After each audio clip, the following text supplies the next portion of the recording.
All right, well, we are recording now. I just started it. Okay. Thanks for thanks for pulling over to do Huh? this. You've been pulled over by the No, I'm not the type police. That's Eric. Eric from Talking with Famous People. Anyways, Uh, no, I'm more of the well, I can't come up with something on the spot that's clever. Anyways, I'm gonna introduce this to the people who are joining this video. I'm Dan. This is Typology Gifts. And I do this thing where I type people for free, just for fun, and to help them if they want a second opinion or a third or fourth, or however many times they've tried to figure out their type. Just one more guess. Add it to the sure. add it to the pile.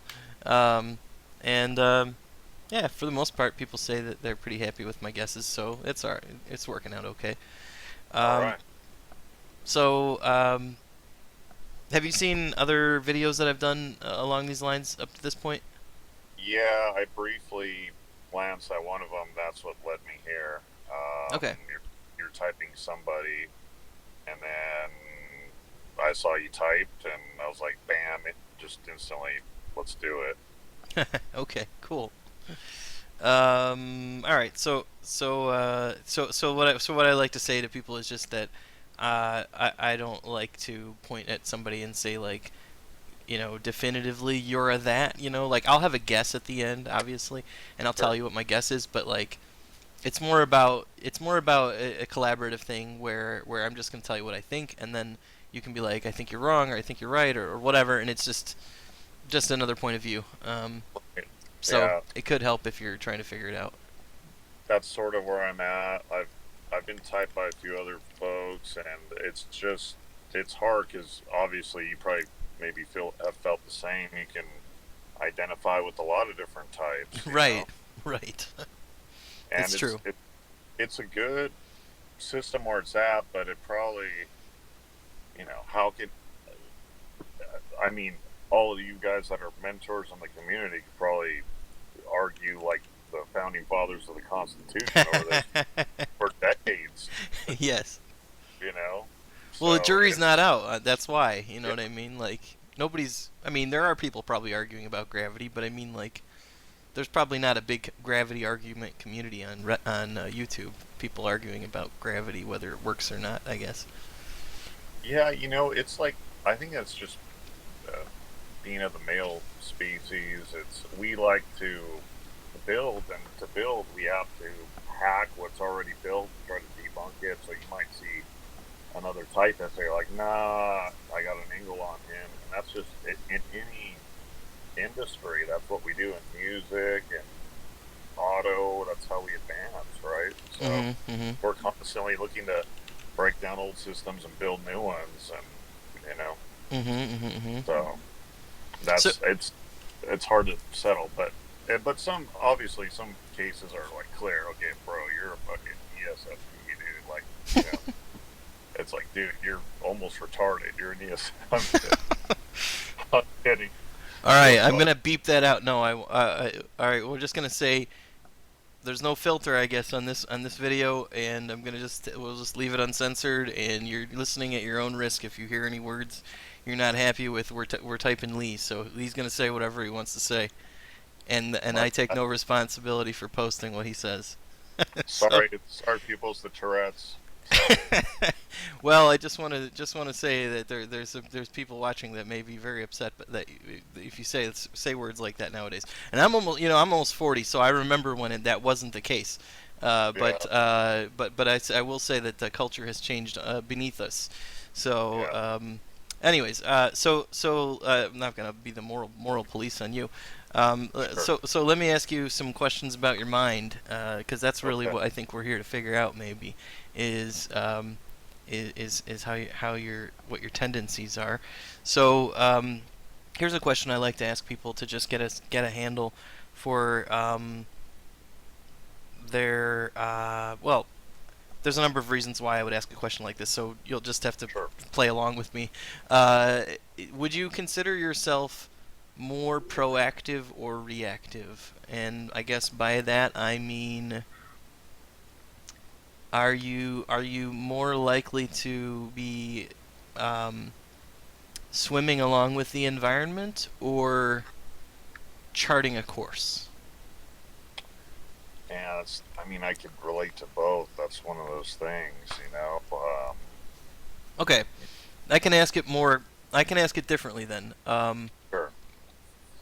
How much of your life do you plan out beforehand? Not a whole lot. Not really a whole lot. I mean, I have goals and aspirations, but I Hmm.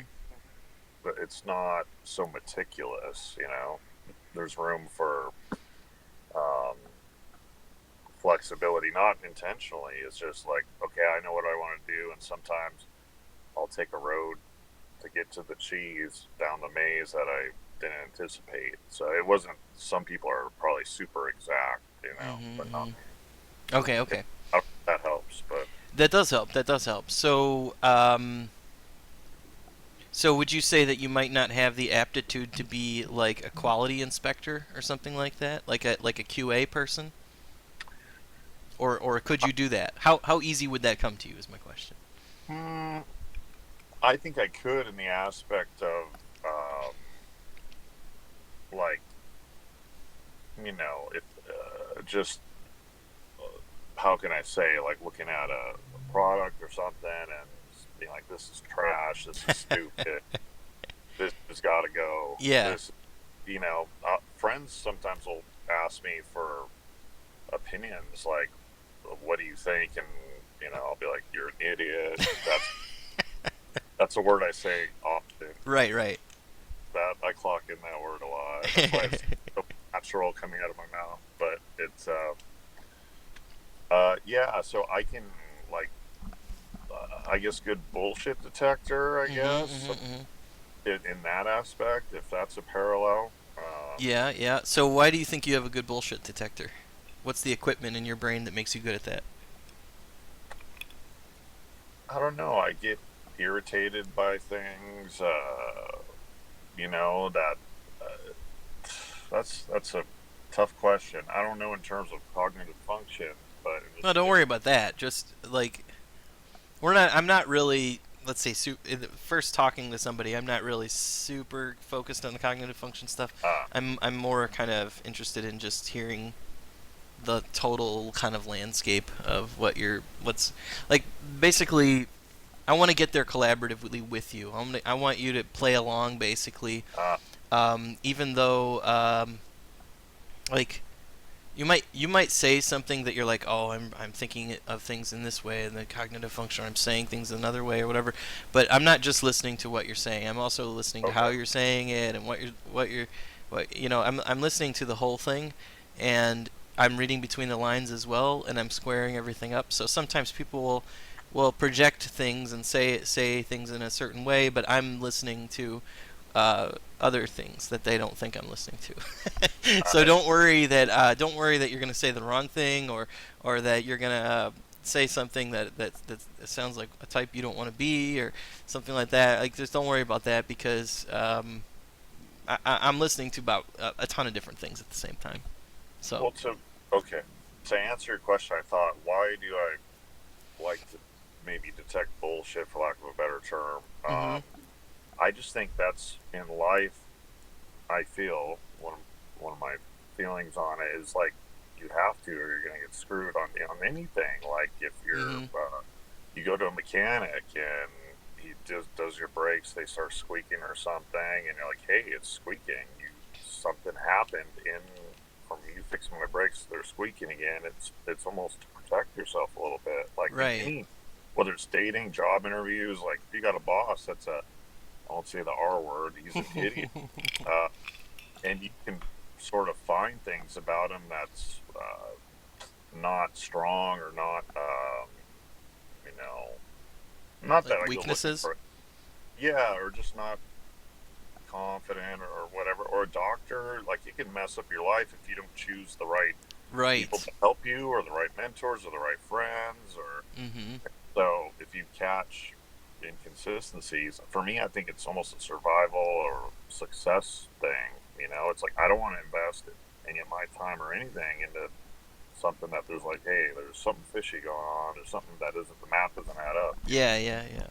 So do you think that you have a better bullshit detector for that kind of stuff than most people have, or that, let's say, more than 50% of people? I don't know what percentage you think, where you think you fall on that spectrum, but like, how Yeah, good do you think you are at that? I feel strong about it. And I have for example, I have a friend. I won't say his type because I don't want to offend people, but and it wasn't the type I mentioned before. But and if I told you his type, you'd be like, that makes sense. But judged on stereotypes. But Right, right, stereotypes.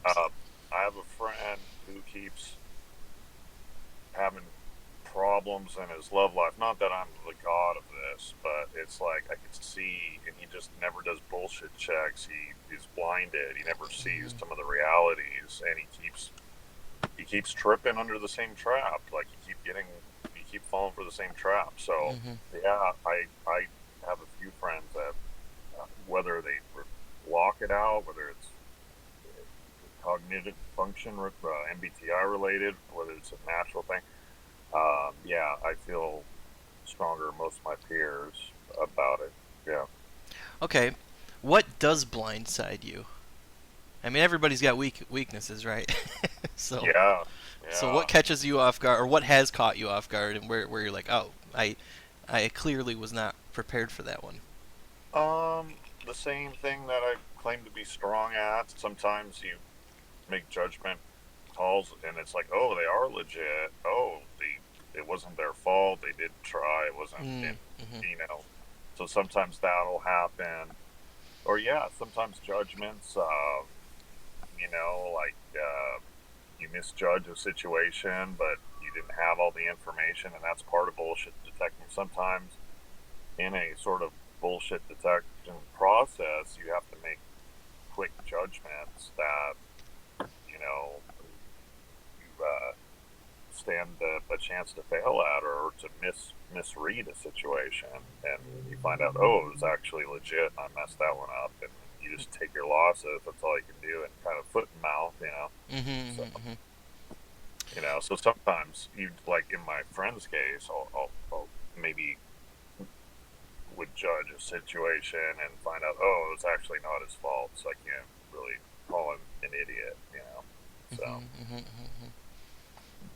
the sort of opposite, I guess, will happen. It's like sports, I guess. You win some, lose some. Hmm. Hmm. But no one's perfect, so probably Right. the best inspector on earth. I'm sure the FBI misses a lot of stuff. So Right. Okay, so here's a question I have. Well, I wanted to ask more about sports. I was curious what your like main sports are. I don't know if you care to share sure, what your main sports are, either I love them playing all. or watching. I don't know. I love them all. Right now, I practice martial arts and Oh, acrobatics, believe it or not, that's cool. but I was really exceptional as a kid at hockey and pitching in baseball. Mhm. Um, and I sucked at basketball because I just didn't, I guess, have the love for it. But yeah, I love all the sports, all the popular ones. I love, even some of the Olympic ones. I'm not. I am drawn to more adrenaline, hockey, football. Mhm. Mhm. The stuff with some more intensity for sure over like badminton Right. Right. Right. or So, even tennis. Tennis is very graceful and mhm. takes athletic ability, but I would obviously football. So across the various sports, where do you usually fall on the spectrum of, like Dennis Rodman's all about the rebounds, and I mean like every athlete has, let's say, a way that their personality kind of affects their play. Uh, Some people are very aggressive, some people are yeah, more tactical. Some yeah. people just want to sit on the sidelines and like do the coaching. So where do you fall in the spectrum? Obviously, you're out on the field, but like when you're out on the field, Yeah, how do you feel like you apply your personality on the field? I think I did best in when I did play in sort of leadership or important positions. In hockey, I was captain, and I enjoyed offense, always offense, Mhm. Mhm. hardcore. I hated defense. I didn't have the defense. the defense sort of, defenders I've found in my experience have liked to just be the ones like Dennis Rodman. I want to prevent you from. Right. Whereas offenders, we like to go You want to make almost like, score. You want to get the yeah, score. we want to be like an action hero, go in like a spread and clean house and get Right, right, stuff. right. And so in hockey, I found joy in not only just it very tactical going in and trying to make something happen, and anything can happen when you go in. But I also had a side enjoyment for setting up plays, setting the homies up with a goal on occasion, but also like, of course, the glory. But in baseball, like pitching, I guess it's very similar. It was just a position of importance and offense, and let's strike them out. Let's maybe I can save everybody around me.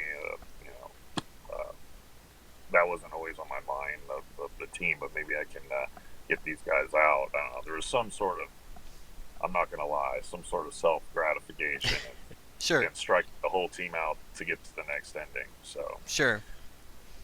Yeah, that would be pretty satisfying. So yeah, would you there's say some. that? So would you say that you obviously you said you were an adrenaline junkie, but it sounds like you also really like winning too, right? Yeah, Like that's a but big that's like a big deal.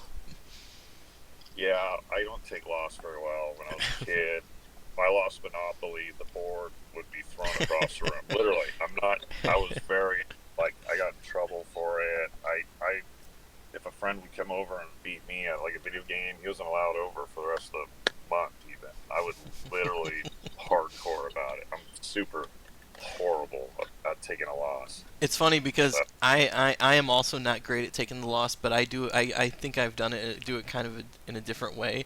My dad said that whenever I was younger, he would play checkers against me and he would get me down to the last piece, and where you have to make that move to get your last piece taken, and I would never want to make that last move. I would just sit there and cry or whatever. just stop the game. Yeah. Nobody likes to lose. Um, No. but some people really Especially. like to win more. You know what I'm saying? Like I wouldn't say that I am like as competitive as you probably. Um, Well, so I think there's a value I've learned as I've slightly grown up, very slightly. Uh, there's value in loss. I never saw it. I was never really taught the value of the learning opportunity you get taking an L. It doesn't make it hurt any less, but right, right, right. you get more value out of it. Winning is very dangerous in life in general. It's like it's a dopamine hit, and it's easy to get hooked on that. So Yeah, yeah, and it doesn't teach you nearly as much, does it? It's like you uh, can, I mean, you do get to enjoy it from the standpoint of like knowing the spectrum of feelings, right? I mean, like, that felt yeah, really great, But I mean, like, it's kind of like if you felt really great all the time, you would never appreciate it because it would be like yeah, hitting one note on the exactly. keyboard. So there's something to losing Yeah. and winning, and like I don't know if you saw the Last Dance recently, the Bulls documentary on Netflix. It's on the agenda. Oh I've man, heard a lot, it's but so good. It's so good. And coming from like I'm not really a sports guy so much. I'm more of a creative and like arts kind of guy. But like I grew up in the 90s in Chicago. Like every kid was watching the Bulls back then. I mean, and yeah, that was just part of my childhood. So watching it over again. yeah, But it was really watching that and reliving that. It was the losses that made the wins really sweet. You know what I mean? It was the downs that made the ups so worthwhile. yeah. And sports really is life. That sounds like a stupid Al Bundy thing, but it it really it really is life in terms of winning, and because you deal with the same thing in life all the time, and it's a really good train. Like anything Michael Jordan has done, even if you're not into sports, you can take a lot of his philosophies, and it's Hmm. your input dictate your outputs. If you're putting guys like Jordan and whoever, Elon Musk, whoever, entrepreneurs, whatever in your head, good Hmm. stuff's going to come out. Hmm. I forgot Hmm. the point. There was a point to that, but anyway, What no, sports is life, so to speak. sports is life. So Anyway, speaking of points, let me ask you this: what's a strongly held belief that you have? Something you could be Wow. that you could say I'm very dogmatic about this. Um, I hold them, but I don't always follow them. That's the problem. I don't. Nothing really catches my brain offhand. I mean, I believe in hard work and results, and that's as cliche as it gets. But I'm all about that.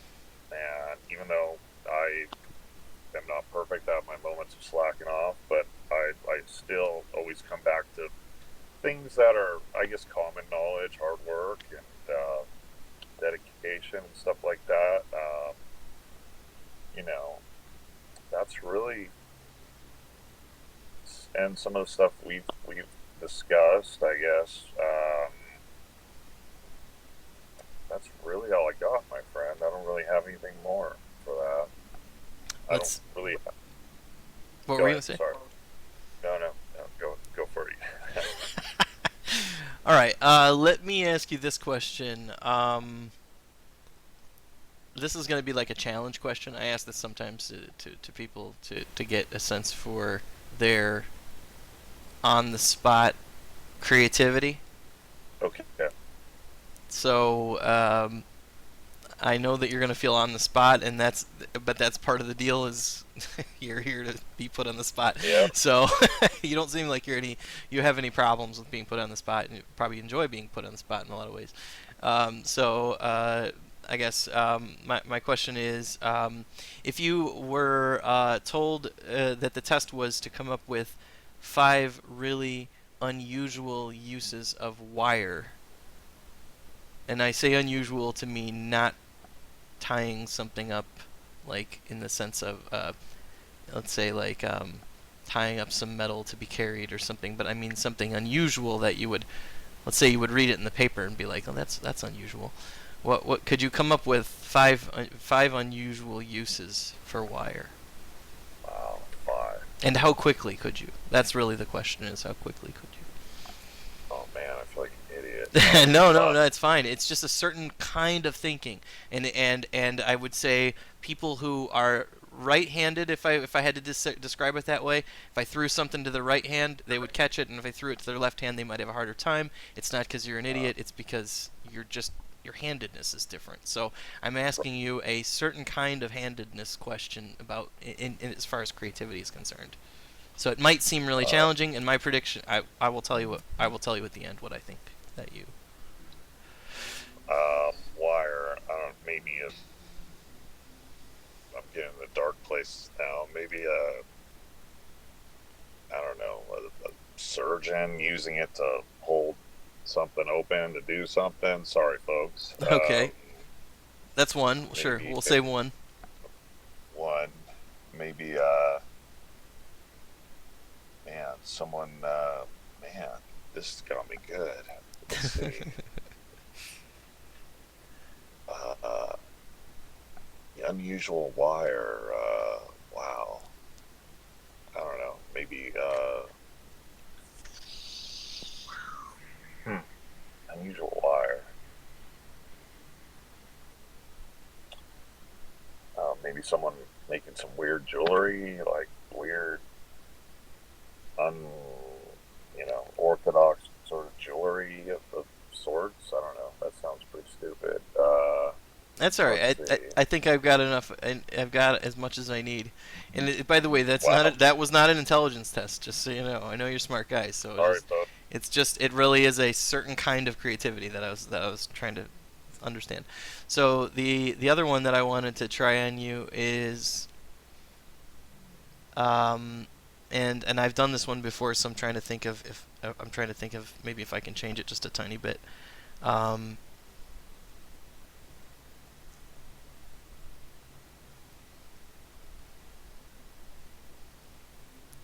okay, so I wanna let's see. I'm gonna do. Could you tell me what a soccer ball, a chicken leg, and a volcano have in common? Five things that those items have in common. Uh, they could all be deadly in a way, I guess, with the right thing. Okay, all right, sure, that's one. like you swallow a chicken leg, right? And soccer ball hits you hard in the face. Volcano. Um, uh, they can all be intense if you spicy chicken, right? Sure. Volcano, self-explanatory. Playing soccer is intense. Okay, Are we good. doing five of these? That's two. Okay. Yep, you're doing pretty good. Yep. Um,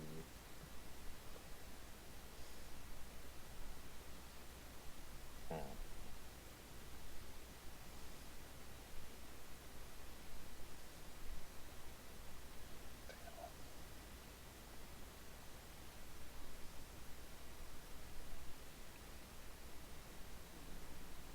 If nothing comes to you, that's fine. You did better on this one than the other one, and I suspected you might.